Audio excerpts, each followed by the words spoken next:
relação às síndromes obstrutivas gástricas na criança, né, que é ali a região antropilórica faz parte aqui do estômago. Então, quando a criança começa, é uma criança vomitadora, né, a gente precisa saber se ele está nessa janela das 3 semanas. Então, você que está fazendo o exame, você tem logo que perguntar, tem quanto tempo de vida, mãe? Ah, tem 3 semanas, 2 semanas, 1 semana, começou a vomitar. Então, a gente precisa checar se isso é funcional por conta de um espasmo do piloro, que é também chamado de discinesia antral, ou seja, o piloro, em vez de colocar, fazer movimento para baixo, para dar sequência à peristalse, né, ele simplesmente, ele fica assincrônico, ele começa a dar esses problemas de refluxo por uma causa funcional, mas a gente só vai fazer esse diagnóstico depois que a gente tiver certeza que não tem uma obstrução real, que é a estenose hipertrófica de piloro. Ou seja, esse é um diagnóstico de exclusão, tá? Então, a gente vai lá com o nosso exame ultrassonográfico e vai checar. E sempre que a criança tiver estenose hipertrófica, sempre olhar o trato urinário, porque costuma ter uma associação com malformação do trato urinário. Esse é um piloro normal. Como é que eu vou fazer esse exame? A primeira coisa, se eu estou examinando criança, é sonda linear, pessoal. Então, trabalhar lá o trapezoidal, em alguns equipamentos se chama virtual convex, você vai abrir, tá? Porque o que você vai examinar está muito próximo. Veja que aqui nós estamos vendo parte do fígado, principalmente o lobo esquerdo, vesícula biliar no transverso, e aqui eu estou vendo o piloro. Então, eu venho seguindo o estômago e vou ver que o piloro está aqui. E o que eu meço? O músculo pilórico, justamente aquela camadinha que é hipoecóica, que deve sempre medir menos de 3 milímetros. Nessa criança, por exemplo, media 2,6 milímetros. Então, eu sei que está normal. Já aqui está estranho. O que a gente está percebendo? Essa criança tem a estenose hipertrófica. Vejo que a espessura aumentou e eu vejo também um alongamento desse canal. Então, normalmente, nós vamos fazer exatamente essa avaliação, observar que tem uma certa distensão do estômago, porque há uma dificuldade. Vejo que eu não consigo surpreender ar. Por quê? Porque tem estenose. Numa situação normal, quando eu tenho a peristalse habitual, é muito comum, eu vejo aqui, eu surpreender bolinhas de ar dentro. E o exame é dinâmico. Se você ficar lá olhando, você vai lá ter paciência. 1 minutinho, não precisa demorar muito. O ar vai passar. Então, você fala, não, o exame dinâmico aqui está passando, não tem estenose.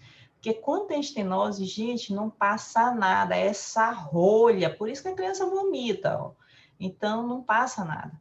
E você vai chamar a atenção a essa imagem. E como é que eu acho essa imagem? Eu vou olhar o estômago, venho seguindo, e geralmente a vesícula está ali por perto, usando sempre o estômago como janela, e eu sei a topografia da região antropilórica, que é ali mais ou menos no ponto cístico, naquela proximidade.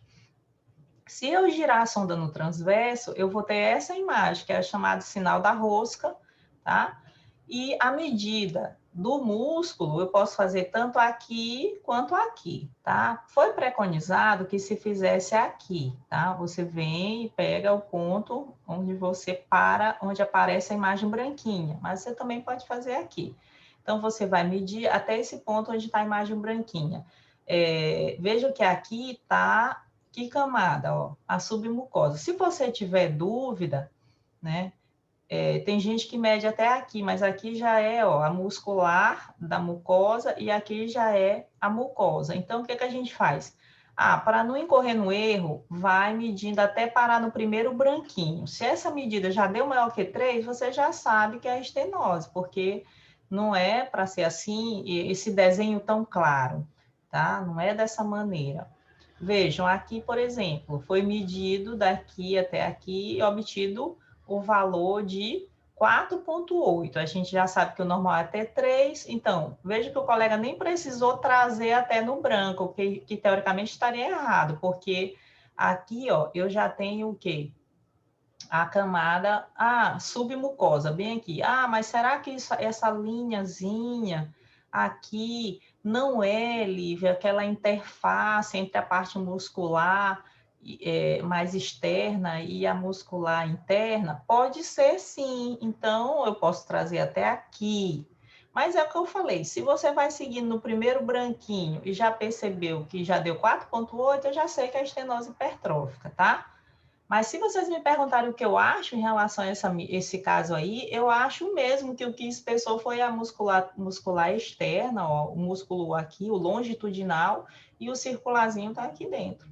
Mas isso é só para mostrar para vocês que essa dúvida pode ocorrer, eu ficar na dúvida até onde eu levo o meu caliper. Mas é como eu estou dizendo, você vai levando até a primeira linha branca que você se deparar. Se ela não estiver aqui no meio, eu sei que não é aquele plano de clivagem. Mas pode ter espessado só a parte externa, mas eu vou levando. Se até onde eu levei já passou do meu ponto de corte, que é 3 milímetros, então eu já sei que tem estenose aí. E eu vou procurar onde tem esse ângulo para eu medir o tamanho desse canal. Então, esse canal que normalmente mede menos de 16 milímetros, ele está medindo 24. Então, eu tenho que fazer o exame dinâmico, observar que não está passando alimento, não tem ar aí dentro, tá? Olhar para a imagem, que ela fica lembrando um colo uterino, veja, fica parecendo um colo uterino, igual de uma grávida. Não é para ser assim, tá? Fica parecendo um colo uterino de uma paciente do exame transvaginal.